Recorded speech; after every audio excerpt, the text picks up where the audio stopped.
Business Club de France des entrepreneurs avec Michel Picot. Bienvenue dans le Business Club de France des entrepreneurs. On commence tout de suite avec l'actualité des entreprises et de nos territoires. Le célèbre couteau de Laguiole avec sa fameuse abeille est enfin protégé face à la concurrence, venue notamment d'Asie et surtout à bas prix. L'Institut national de la propriété industrielle, l'INPI, a homologué l'indication géographique couteau Laguiole et non pas de Laguiole, car l'INPI a retenu en fait deux bassins de fabrication, celui de Laguiole en Aveyron et celui de Thiers dans le Puy-de-Dôme. La zone de fabrication ainsi couvre 94 communes de l'Aveyron, de la Lozère, du Cantal, du Puy-de-Dôme, de la Loire et de l'Allier. Selon l'INPI, 38 entreprises qui emploient 400 salariés fabriquent ces célèbres couteaux et réalisent un chiffre d'affaires de 43 millions d'euros. La Commission européenne a décerné à la région Occitanie le prix de la meilleure région biologique d'Europe. Dans cette région, le nombre d'exploitations agricoles bio a augmenté de 12,7% en un an et représente aujourd'hui un quart des exploitations bio françaises. La production bio a été multipliée dans cette région par 3 en 10 ans, mais paradoxalement, les ventes de bio sont en recul de quelques 5% depuis janvier sur l'ensemble du territoire. À Paris, l'entreprise Prêt à Pousser vient d'être placée en redressement judiciaire après avoir été en cessation de paiement. Les actionnaires de ce spécialiste des potagers d'intérieur n'ont pas renouvelé leur soutien. La start-up est placée en observation durant 6 mois et recherche activement un repreneur. C'est presque fait. Si les travaux d'électrification de la ligne SNCF Paris jusqu'à Troyes ne sont toujours pas achevés, ne le seront pas avant l'automne 2028, la première portion entre Paris et Nogent-sur-Seine est désormais opérationnelle. Élus locaux, régionaux et représentants de la SNCF étaient donc présents en gare de Nogent pour célébrer cet événement. Sur place pour Canal 32, Damien Ardéois. Vous le voyez avec ces caténaires juste au-dessus de moi, c'est un moment historique. L'électrification de la ligne SNCF 4 est effective entre cette gare de Nogent-sur-Seine et la gare parisienne de Paris-Est. La plupart des élus locaux, départementaux et régionaux se sont donné rendez-vous ce lundi après-midi pour célébrer l'événement. Ils vont d'ailleurs rallier la capitale en empruntant ce train électrique. Bien sûr, il faudra encore attendre 6 ans pour retrouver jusqu'à Troyes des caténaires, mais cette première étape est la fin de longues années, de très longues années de négociations, de discussions, de recherche de financement et même de bras de fer avec l'État.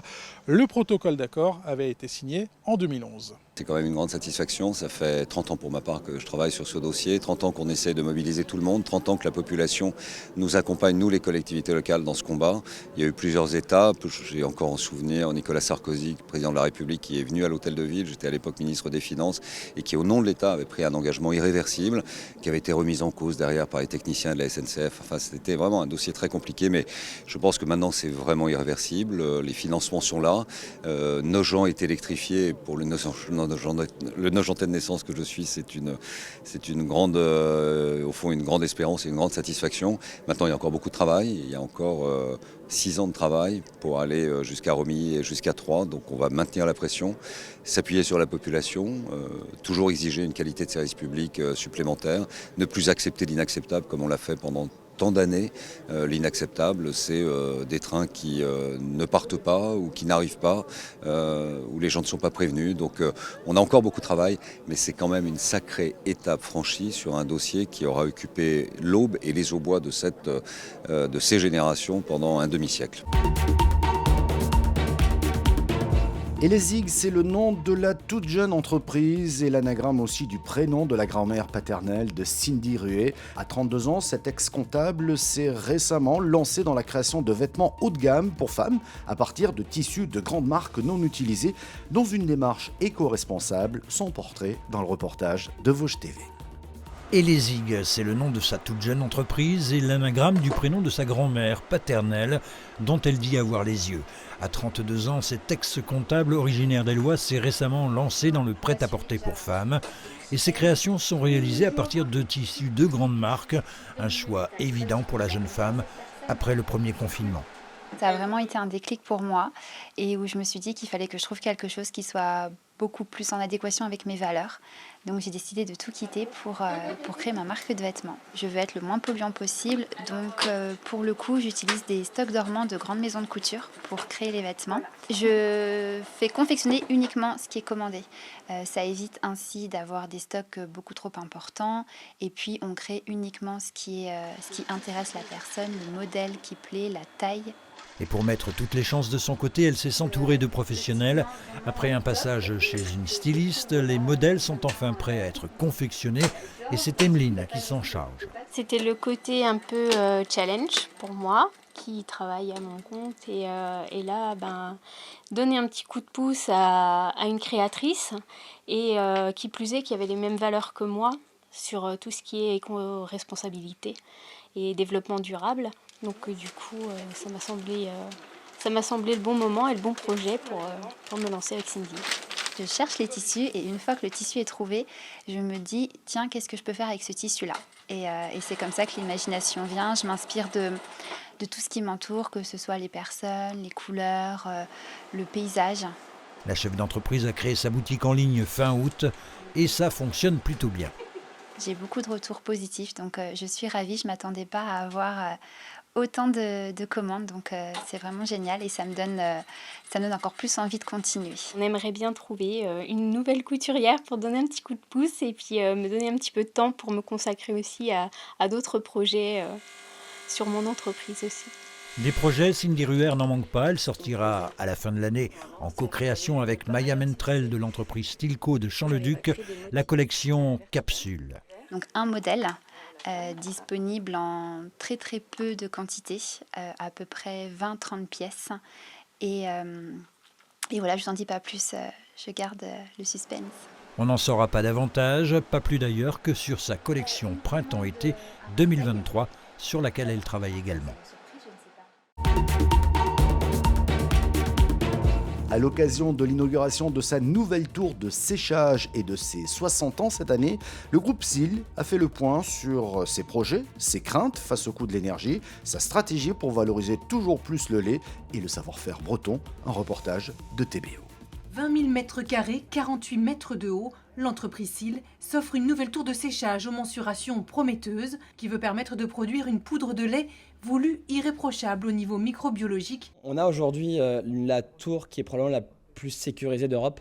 Pourquoi ? Parce que c'est la dernière née. On est presque dans le monde du médicament. Mais aussi nutritionnel. Alors, c'est un outil du futur parce qu'on l'a doté d'un logiciel qui permet de superviser l'ensemble des opérations de production de façon automatique pour garantir à nos clients que de tout au long de l'année, nous avons une constance dans les productions. On a sélectionné des tournées de lait, certains producteurs qui alimentent uniquement cette usine pour pouvoir garantir justement cette constance de qualité nutritionnelle tout au long de l'année.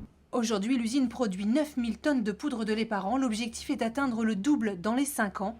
Un investissement de 95 millions d'euros qui doit permettre au groupe de se propulser sur le marché international. Car si le marché chinois s'est refermé... Au Moyen-Orient, il n'y a pas de production laitière, donc les produits tels que le lait infantile sont majoritairement importés. On a une carte à jouer, clairement. On a déjà signé une quinzaine d'accords avec des distributeurs. Mais à 60 ans cette année, le groupe craint aujourd'hui d'être freiné dans son essor par sa facture énergétique. En croissance de près de 800%, donc c'est quelque chose qui est presque insupportable financièrement. Donc il faut qu'on s'organise avec méthode, mais il faut aussi qu'on soit soutenu. Les dirigeants ont rédigé une lettre à l'État pour demander de l'aide. À ce stade, il n'y a pas de répercussion sur le prix du lait, pour être très clair.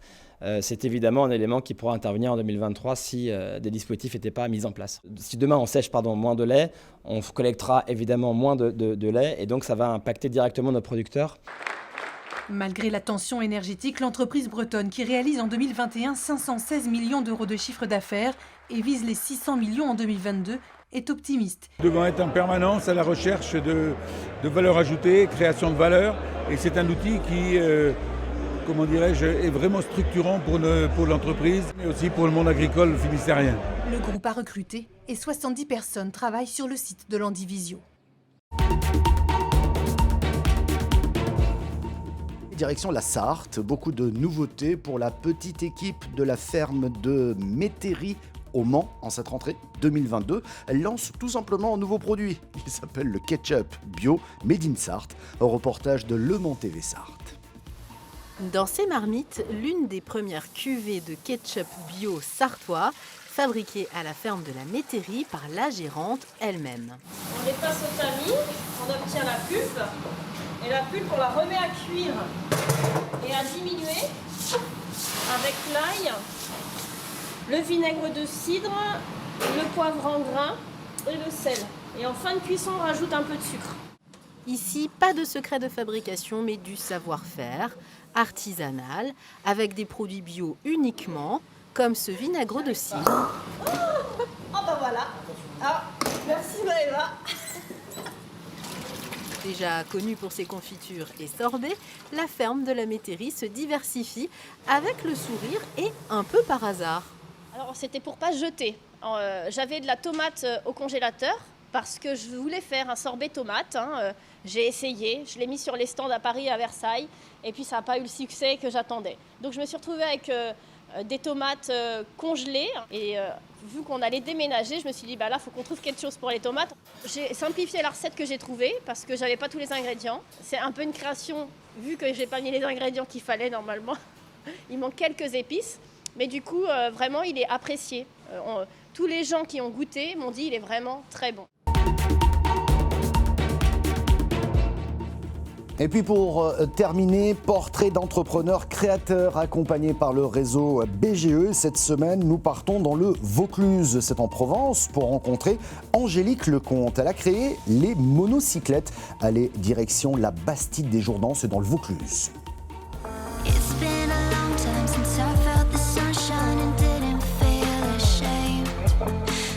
J'ai travaillé en psychiatrie pendant 17 ans.